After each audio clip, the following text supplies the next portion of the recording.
ডাঙৰ কাৰণ হ'ল কালি না মোৰ গাড়ীখন এক্সিডেণ্ট হ'ল ডাঙৰ এক্সিডেণ্ট হৈ গ'ল মানে পিছফালটো অকণ ভাগি থাকে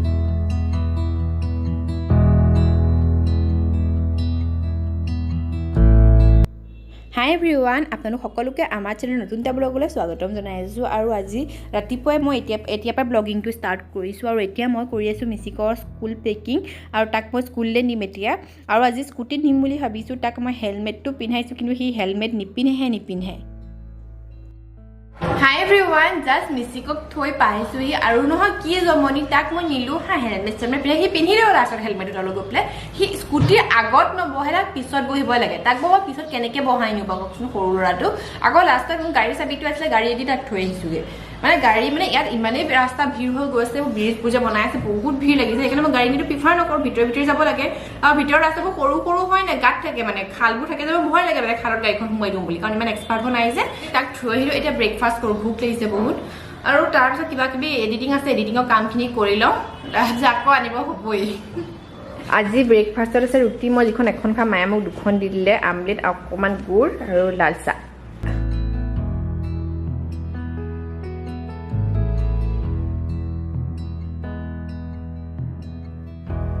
আৰু আজি বতৰটো অকণমান মুকলি কৰিছে সেইকাৰণে মই বিচনা চাদৰ কেইবাখনো মিচিকে কালি লেটিয়াই দিলে সেইকাৰণে ওপৰতে মেলি দিওঁ যাতে বতৰটো ডাৱৰীয়া কৰিলেও বিচনা চাদৰকেইখন মানে শুকাই যায় ওপৰত মেলিলে পুটুককৈ শুকাই যায় নৰ্মেলি বেলকনিবোৰত ইমান জেগা নাথাকে যে অকণমান চাপি মেলিব লাগে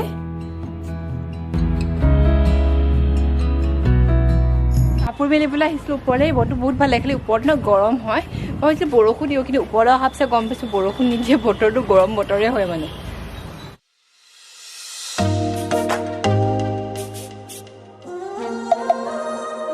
আজি মই আপোনালোকৰ লগত নিজৰ স্কিন কেয়াৰ ৰুটিনটো শ্বেয়াৰ কৰিবলৈ ওলাইছোঁ যিটো মই দুমাহমানৰ পৰা ফ'ল' কৰি আছোঁ আৰু বহুতখিনি ভিজিবল ৰিজাল্টছ পাইছোঁ সেইকাৰণে ভাবিলোঁ আপোনালোকৰ লগতো শ্বেয়াৰ কৰোঁ কাৰণ মই এইবাৰ যিটো স্কিন কেয়াৰ ৰুটিন ফ'ল' কৰি আছোঁ ডাইৰেক্ট ডাৰ্মেটলজিষ্ট বা স্কিনৰ ডক্টৰৰ লগত কনচাল্ট কৰি আছোঁ এইটো কিয়ৰ স্কিন নামৰ এটা এপ আছে যিটো মই প্লে ষ্ট'ৰৰ পৰা ডাউনলোড কৰিলোঁ আৰু নৰ্মেলি যেনেকৈ এপ চাইন ইন কৰে সেনেকৈ চাইন ইন কৰি ল'লেই হয় তাৰ পাছতে প্ৰথম কুৱেশ্যনটো সোধে আপোনাৰ গ'লটো কি মোৰ গ'লটো হৈছে মোক এখন হেল্ডি স্কিন লাগে ইয়াত লাইভ ডাৰ্মাটলজিষ্টৰ লগত আপোনালোকে চেক কৰিব পাৰে আপোনাৰ স্কিনৰ কি প্ৰব্লেম আছে আপোনাৰ স্কিন টাইপ এনেকুৱা কিছুমান স্পেচিফিক কুৱেশ্যন সোধে তেওঁলোকে আৰু মই যেতিয়া এই মানে ৰুটিনখন ফ'ল' কৰিবলৈ ষ্টাৰ্ট কৰিছিলোঁ মোৰ স্কিনখন বহুত পিগমেণ্টেশ্যন আছিলে লগতে অলপ ড্ৰাইও আছিলে যিটো আপোনালোকে গম পায় মোৰ স্কিনটো বহুত বেছি ড্ৰাই হয় ডাৰ্মেটলজিষ্টৰ লগত কথা পতাৰ পাছত আপোনাৰ স্কিনৰ হিচাপে আপোনাৰ ৰিকুৱাৰমেণ্টছৰ হিচাপে তেওঁলোকে নহয় এনেকুৱা এটা পেকেজ পঠিয়ায় মানে এনেকুৱা ইয়াত প্ৰডাক্টছ থাকে মোলৈ ইয়াৰ 4টা প্ৰডাক্টছ আহিছে এইকেইটা এই প্ৰডাক্টছকেইটা সকলোৰে বেলেগ হয় কাৰণ সকলোৰে স্কিনৰ টাইপ বেলেগ হয়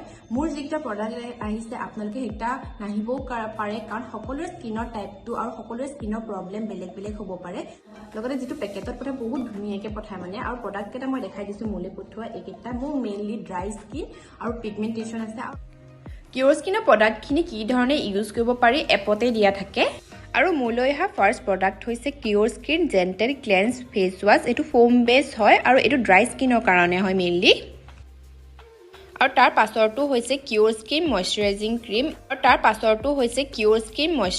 ক্ৰীম এইটো স্কিন ৰিপেয়াৰ আৰু ৰেষ্ট'ৰ ক্ৰীম হয় এইটো মোক মেইনলি নাইট টাইমত ইউজ কৰিব দিছে তাৰ পাছৰটো হৈছে গ্লাইকলিক এচিড 6% ক্ৰীম বুলি দিছে এইটো মেইনলি পিগমেণ্টেশ্যন আৰু ডাৰ্ক স্পটৰ কাৰণে ইউজ কৰিব দিছে আৰু ৰাতি ইউজ কৰিব দিছে একদম কম পৰিমাণে লৈ পেলাই মই স্কিনত থকা ডাৰ্ক স্পটখিনিত অকণমান সানি দিওঁ আৰু অভাৰনাইট থৈ পেলাই পাছদিনাখন ধুই পেলালেই হয় এইটো হৈছে কিয়ৰ স্কিন মিনাৰেল ছানস্ক্ৰীন জেল এইটো ব্ৰড স্পেক্ট্ৰামৰ বুলি লিখা আছে এই ছানস্ক্ৰীনটো মই বহুত ভাল পাইছোঁ দেখাই থৈছোঁ চাওক এইটো সানিলে নহয় নৰ্মেলি ছানস্ক্ৰীন সানিলে যিটো বগা এটা হেৰি পৰে নহয় এইটো সেনেকুৱা নহয় ধুনীয়াকৈ বডিৰ লগত মিলি গৈছে কিবা সানিছোঁ নিচিনা ধৰিবই পৰা নাই আৰু এটা চবতকৈ ভাল লাগে মোৰ বস্তু এটা কিয়ৰ স্কিনৰ তেওঁলোকৰ যিখিনি ডাৰ্মেটলজিষ্ট আছে তেওঁলোকে নহয় আপোনাৰ ৰিকুৱাৰমেণ্টছৰ হিচাপে এখন স্পেচিয়েল ডায়েট চাৰ্টো প্ৰিপেয়াৰ কৰি দিয়ে কিয়ৰ স্কিনৰ যিখিনি প্ৰডাক্ট হয় সেইখিনি বহুত জেণ্টেল হয় আপুনি যদি কিবা প্ৰব্লেম পায় নিজৰ স্কিন এক্সপাৰ্টৰ লগত ডাইৰেক্ট ছেট কৰি পেলাই সেইটো ডিছকাছ কৰি ল'ব পাৰে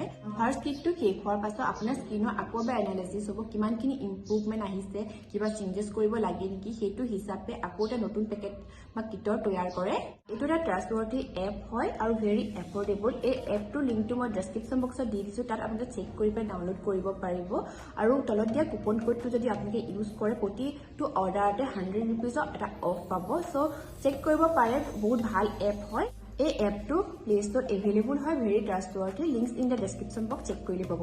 হাই এভৰিৱান, আজি নেক্সট দিনাখন হয় আৰু এতিয়া ব্ৰেকফাষ্ট কৰি আছোঁ। আজি ব্ৰেকফাষ্টত হেৰি আছে চিৰা পোলাও, মানে পোহা বুলিও কয়, কিন্তু পুৰা পোহা টাইপো নহয়, মানে পোলাও টাইপ।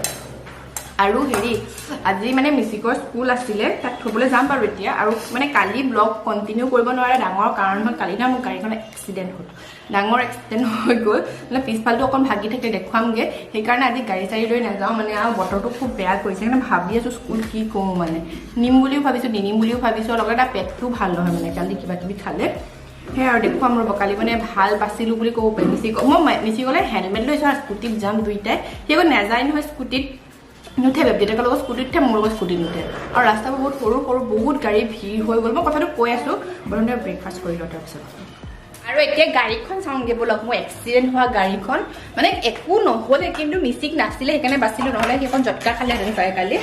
যাওঁ ব'লক, দেখাই লওঁগৈ, তাৰপিছত মেকানিকো আহিব ঠিক কৰিবলৈ। ব'লা। মিচিকিয়ে গাড়ীখনৰ ইনস্পেকশ্যন কৰিছে। কি হ'ল মিচিক, কি হ'ল এইখন? আচলতে কি হ'ল ন, মই যিটো ৰাস্তাইদি শ্বৰ্টকাট মাৰোঁ তাত বহুত বেছি ভিৰ হৈ গৈছিলে। মানে তাৰপিছত মই বেক কৰোঁতে নহয়, এই পুল কিছুমান আগলৈ ওলাই থাকে ৰাস্তা, মই নেদেখি পেলাই তাতে মাৰি দিলোঁ। আৰু মাৰি দিয়াত লাইটটো ভাগি গ'ল আৰু বাম্পাৰডাল অকণ বেকা হৈ গ'ল। আজি মাতিছোঁ মেকানিক ঠিক কৰি দিবলৈ। কালি মাৰ খাই গ'ল, উপায় নাই, মানে নতুনকৈ শিকা হয় যে, আৰু কিবা এটা শিকিলোঁ দিয়কচোন, উপায় নাই, এনেকৈ শিকা হ'ব। সেইকাৰণে ছেকেণ্ড হেণ্ড গাড়ী লৈছিলোঁ। আৰু এটা শিক্ষা হ'ল যে বেছি স্পীডত বেক কৰিব নালাগে। মোৰ কালি বেছি স্পীড হৈ গ'ল। সেয়া আৰু মিচিক গাওঁ হা, হ'ব হ'ব, তুমি পাপাক কমপ্লেইন কৰিব নালাগে, হ'ব ব'লা। মিচিকে গাড়ীত দাগ লগাব মোক দেখুৱাই আছে। আৰু ক'ৰবাত ডিফেক্টিভ আছে নেকি? ক'ৰবাত ডিফেক্ট কৰি দিওঁ নেকি মই? আৰু সেইবোৰ মই কৰা নাই, এইবোৰ আগৰ পৰাই আছিলে। হ'ব যাওঁ ব'লা, হ'ব ব'ল। আৰু আজি মাছৰ এই ৰেচিপিটো শ্বেয়াৰ কৰিম বুলি ভাবিছোঁ। এইটো মই অকণমান নহৰু দি, অকণমান পিঁয়াজ দি বনাইছিলোঁ, চচ কেইটামান ইউজ কৰি, খাবলৈ বহুত ভাল হৈছিলে, সেইকাৰণে ভাবিলোঁ শ্বেয়াৰ কৰি দিওঁ। তাৰ কাৰণে মাছৰ মই তলৰ পেটি অকণমান লৈছোঁ। তল পেটিটো অকণমান তেল থাকে আৰু কাঁইট কম থাকে যে, সেইকাৰণে তলৰ পেটি বনাওঁ মই। নৰ্মেলি ইটো মাছো ইউজ কৰিব পাৰে। আমাৰ পাকঘৰটো চাওকচোন, এইবোৰ যোৰা খুন্দা অকল মানুহটো। মাছখিনিত মই সৰু চামুচে এচামুচমানৰ সময় আদা নহৰু পেষ্ট দিছোঁ, অকণমান ৰেড চিলি পাউডাৰ দিছোঁ, অকণমান নিমখ দিছোঁ সোৱাদ অনুসৰি, অকণমান ভিনেগাৰ দিছোঁ সৰু চামুচেৰে এচামুচ, ডাঙৰ চামুচেৰে আধা চামুচ চয়া চচ দিছোঁ, 1/4 চামুচ হেৰি দিছোঁ জালুকৰ গুড়ি। আৰু এতিয়া গোটেইখিনি ভালদৰে মিক্স কৰি দিছোঁ। ৰেড চিলি পাউডাৰটো যে আপোনালোকে নিজৰ সোৱাদ অনুসৰি বেছি কম কৰিব। কাম কৰিবলৈ ইমানেই ভাল, ভিডিঅ'তে ৰেকৰ্ড কৰিম। আমাৰ মহাপুৰুষ জনা নহয়, একদম লগতে থাকিম, হয় নাই? আমাৰ দুষ্ট মাইনা একদম লগতে, মানে মই একচুৱেলি ৰেকৰ্ড কৰিম হা, এইকণতে মই ধুনীয়াকৈ ৰেকৰ্ড কৰি দিওঁ। পাকঘৰটো জেগা চেগা নাই বেছিকৈ, এইফালে ৰেকৰ্ড কৰি মিচিক এইকণে থিয় হৈ থাকিব, বস্তুবোৰ থ'ম, মিচিক এইকণতে থিয় হৈ থাকিব। এইফালে ভাত বনাই আছোঁ, মই এইফালে মাছৰ ৰেচিপিটো বনাই আছোঁ। মায়ে মিচিকৰ কাৰণে নৰ্মেল যিটো মাছ, মানে মাছ বিলাহী, সেইটো বনাই আছে। এইটো 15 মিনিট মেৰিনেট হোৱাৰ পাছত ইয়াত মই ডাঙৰ চামুচেৰে 2 চামুচ কৰ্ণফ্ল'ৰ দিছোঁ। কৰ্ণফ্ল'ৰটো আপোনালোকে সোৱাদ অনুসৰি বেছি কম কৰিব পাৰে, কিন্তু ইমানখিনি কৰ্ণফ্ল'ৰ মোৰ ধুনীয়াকৈ হৈ গৈছিলে। আৰু গোটেইখিনি এতিয়া ভালদৰে মিক্স কৰি দিছোঁ। মই এক্সট্ৰাকৈ পানী দিয়া নাই, কাৰণ চচখিনি আছে যে, তাতে এইখিনি ভালদৰে মিক্স হৈ এটা ধুনীয়া কোটিং বনি গৈছিলে। যদি কোটিংটো আপোনালোকে বেছি ডাঠকৈ ভাল পায় ন, কৰ্ণফ্ল'ৰ অকণমান সৰহ কৰি দিব। মই বেছি ডাঠ কোটিং ভাল নাপাওঁ। আৰু এইখিনি চব হৈ গ'ল। এতিয়া এইখিনি ফ্ৰাই কৰিব লাগে এতিয়া। আৰু তেল গৰম কৰি পেলাই মই মাছখিনি মিডিয়াম ফ্লেমত ফ্ৰাই কৰিছোঁ। আৰু মই নন ষ্টিক ইউজ কৰিছোঁ, কাৰণ ষ্টেইনলেছ ষ্টিলত ন এইখিনি ফ্ৰাই কৰিবলৈ বহুত তেল দিব লাগে। যদি কম তেলৰ ষ্টেইনলেছ ষ্টিলত ফ্ৰাই কৰোঁ ন, মাছখিনি লাগি ভাগিয়ে থাকে, সেইকাৰণে মই নন ষ্টিক এখনেই ইউজ কৰিছোঁ। আৰু এতিয়া মিডিয়াম ফ্লেমত এইখিনি সিজালৈকে ফ্ৰাই কৰি ল'ম। বেছি সময় নালাগে, 3 পৰা 4 মিনিটত এইখিনি ধুনীয়াকৈ ফ্ৰাই হৈ যাব। আৰু এইখিনি ফ্ৰাই হৈ গ'ল। আৰু এতিয়া কাঢ়ি লৈছোঁ গোটেইখিনি। অভাৰ ফ্ৰাই কৰি নেপেলাব, তেতিয়া বেয়া লাগে খাই পেলাই। আৰু কেৰাহীত অকণ তেল বেছি হৈ আছিলে, সেইকাৰণে মই তেলখিনি অকণমান কমাই লৈছোঁ।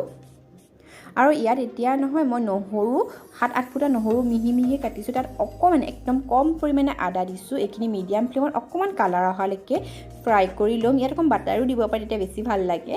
আৰু এটা মিডিয়াম চাইজৰ পিঁয়াজ একদম সৰু সৰুকৈ কাটি অকণমান জাষ্ট আধা মিনিটমানৰ কাৰণে গোটেইখিনিৰ লগত মিক্স কৰি ল'ম, সিজাব নালাগে।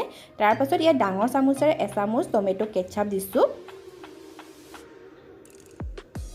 সৰু চামুচেৰে আধা চামুচ মানে হাফ টিএছপি ইয়াত মই দিছোঁ চয়া চচ। মই চয়া চচৰ টেষ্টটো বেছি ভাল নাপাওঁ, যদি ভাল পাওঁ তেনেকৈ সৰহকৈ দিব। আৰু সৰু চামুচেৰে এচামুচ গ্ৰীণ চিলি চচ দিছোঁ আৰু অকণমান ৰেড চিলি পাউডাৰ দিছোঁ, একদম নাম মাত্ৰ দিছোঁ। যদি আপোনালোকে জ্বলাকৈ বিচাৰে ন অকণমান সৰহকৈ দিব ৰেড চিলি পাউডাৰটো। এইটো লগতে কালাৰটো আনে বা Kashmiri red chilli powder use কৰিব পাৰে বেছি ৰঙাকৈ বিচাৰিলে। আৰু গোটেইখিনি অকণমান মিক্স কৰি পেলাই যেতিয়া তেল বিৰিঙি আহিলে ন ইয়াত মই আধা বাতি পানী দি দিছোঁ। গোটেইখিনি মিক্স কৰি দিছোঁ আৰু এবাৰ ভালদৰে গোটেইখিনি উতলিবলৈ দিম। তাৰপাছত ইয়াত সোৱাদ অনুসৰি নিমখ দিছোঁ আৰু অকণমান চেনি দিছোঁ যাতে মিঠাৰ টেষ্ট এটা আহে। অকণমান 1 মিনিটমানৰ কাৰণে গোটেইখিনি হাই ফ্লেমত উতলিব দিম। তাৰপাছত ইয়াত আধা বাতিতকৈ কম পানী দি সৰু চামুচেৰে এচামুচ কৰ্ণফ্ল'ৰ দিছোঁ আৰু ভালদৰে মিক্স কৰি লৈছোঁ। আৰু ঠাণ্ডা পানীত মই কৰ্ণফ্ল'ৰখিনি মিক্স কৰিছোঁ। এতিয়া এইখিনি অলপ অলপকৈ নহয় মিক্স কৰি দিছোঁ আৰু গেছৰ ফ্লেমটো মই হাই কৰি দিছোঁ। গোটেইখিনি মিক্স কৰি পেলাই এটা উতল আহিব দিম। আৰু এইখিনি মোৰ বেছি ডাঠ নিচিনা হৈ গ'ল নিচিনা লাগিছে, সেইকাৰণে মই অকণমান পানী দিছোঁ।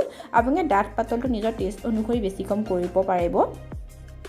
আৰু গোটেইখিনি মানে উতলি অহাৰ পাছত ইয়াত মই আগতে ফ্ৰাই কৰি থোৱা মাছখিনি দিছোঁ আৰু মাছখিনি দিয়াৰ পাছত গোটেইখিনি মিক্স কৰি পেলাই নহয় 3 মিনিটমান সময় মই হাই ফ্লেমতে সিজিব দিম। বেছি সময় সিজিব দিব নালাগে, মাছখিনি যেতিয়া ভাগি যায় বেছি সময় সিজিব দিলে 3 মিনিটটো ছাফিচিয়েণ্ট হয়। আৰু তাৰপাছত আপোনালোকে ইয়াত নিমখ চেনি টেষ্টটো এডজাষ্ট কৰি ল'ব। আৰু এইখিনি ৰেডি হৈ গ'ল, বহুত টেষ্টি হৈছিলে খাবলৈ, এবাৰ ট্ৰাই কৰি চাবচোন। মেৰি চাওমিন, ফ্ৰাইড ৰাইচ সেইবোৰৰ লগত এইবোৰ খাবলৈ বহুত ভাল হয়। এতিয়া ভাত খাবলৈ ল'লোঁ হা। মই যে বনাইছিলোঁ প্ৰথম ভাতটো মিচিকেই লৈছে। এইটো জ্বলা মই একেবাৰে দিয়া নাই, আপোনালোকে দুটামান জলকীয়াও দিব পাৰে, কিন্তু আজিকালি মই কিবা এটা বনালে মিচিকেও আশা কৰে যে সেইকাৰণে মই জ্বলাটো দিবলৈ মানে প্ৰিফাৰ নকৰোঁ, কিন্তু জলকীয়া দুটা দিলে খাবলৈ বহুত টেষ্টি হ'ব। আৰু ইয়াত ধৰক স্প্ৰিং অনিয়ন দিলে বহুত ভাল হয়। মোৰ ওচৰত স্প্ৰিং অনিয়ন নাই, সেইকাৰণে মই ফটো মাৰিবৰ কাৰণে ওপৰত ধনিয়া এটা মাৰি দি দিলোঁ, কাৰণ সেউজীয়া সেইটো বহুত ধুনীয়া লাগে ফটো মাৰিলে। দিছোঁ তাক খুৱাই লওঁ ৰ'ব, খাবলৈ বহুত টেষ্টি হৈছে। এতিয়াতো আমি ভাতৰ লগত খাম, কিন্তু নৰ্মেলি মই চাওমিন বনাবলৈ ভাবিছোঁ, কিন্তু দেৰি হ'বগৈ চাওমিন বনালে, কাৰণ মোৰ গাড়ী ভাল কৰিবলৈ মেকানিকজনো আহিব কথা আছে। সেইকাৰণে চাওমিন বনোৱা প্লেন কেঞ্চেল কৰি দিলোঁ আৰু ভাতৰ লগতে খাই দিওঁ ভাজি অকণমান মানে কিবা হেৰি নিচিনাকৈ। আৰু আজি দুপৰীয়া সাজ এনেকৈ আৰু এইটো মাছৰ এইটো ফ্ৰাইড ৰাইচৰ লগত বেছি ভাল লাগিল। দেন মিচিকে কিন্তু এইটো খাই বহুত ভাল পালে, সৰু ল'ৰা ছোৱালীয়ে এইবোৰ ভাত খাই বেছি ভাল পায়। আৰু মায়ে মাছৰ জোল বনাইছিলে, মায়ে খোৱা নাই কেলৈ খাইছোঁ আকৌ। জাষ্ট ভাত পানী খাই আজৰি হ'লোঁ আৰু অকণমান এতিয়া আৰাম কৰোঁতে ৰাতিপুৱাৰ পৰা উঠাৰ পৰা আৰাম নাই, অকণমান আৰাম চাৰাম কৰিলোঁ। তাৰপিছত আকৌ যাব হ'বই যে, আৰু বতৰটো আজি মুকলিয়ে হয়, অকণমান মানে হেৰি কৰিছে। আজিকালি বতৰৰ আপডেট বহুত দিন দিয়া নাই। আজি গুৱাহাটী বতৰ হৈছে ডাৱৰীয়া আছিলে, কিন্তু এতিয়া ৰ'দ ওলাইছে।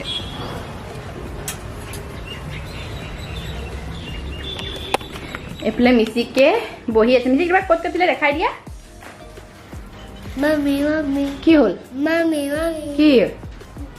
আৰু এতিয়া মিচিকক লৈ মই এফালে ৰিক্সাত ওলাই আহিছোঁ। আৰু আজি ব্লগটো ইমানতে সামৰোঁ। যদি ভাল পালে প্লিজ লাইক আৰু শ্বেয়াৰ কৰিব। আৰু আমাৰ চেনেলত যি প্ৰথমবাৰৰ কাৰণে আহিছে চেনেলটো ছাবস্ক্ৰাইব কৰি দিব। Bye bye.